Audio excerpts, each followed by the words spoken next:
কুলাঙ্গার শব্দের অর্থ কুল যোগ অঙ্গার। বিএনপির কিছু সংখ্যক কর্মী কুলাঙ্গার শব্দের অর্থ ঠিকমতো উপলব্ধি করতে পারেন নাই, অথবা ওনাদের জানার ভুল আছে।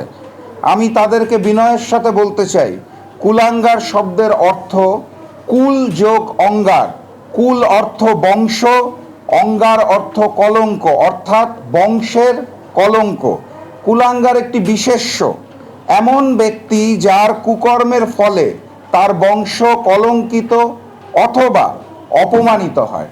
সম্ভবত কুলাঙ্গার শব্দের অর্থ না বুঝার কারণে বিএনপির কিছু কর্মীদের মাঝে এত উত্তেজনা সৃষ্টি হয়েছে।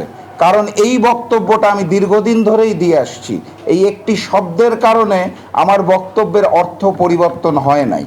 তারপরেও যেহেতু বিএনপি কর্মীরা তারা কুলাঙ্গার শব্দ ব্যবহার করার জন্য রাগ করেছেন, কষ্ট পেয়েছেন, তাই আমি বিএনপি সমর্থক গোষ্ঠীর কাছে আন্তরিকভাবে দুঃখ প্রকাশ করছি, অফিসিয়ালি দুঃখ প্রকাশ করছি। ভবিষ্যতে আর কুলাঙ্গার শব্দটি ব্যবহার করব না বলে আজকের এই সংবাদ সম্মেলনের মাধ্যমে কথা দিচ্ছি, ঘোষণা দিচ্ছি। কিন্তু অতীত থেকে ব্যবহার করে আসা আমার বক্তব্য কিন্তু একই রয়ে গেছে। আমি এই শব্দটা যেহেতু আপনারা মন খারাপ করছেন, আর ব্যবহার করব না।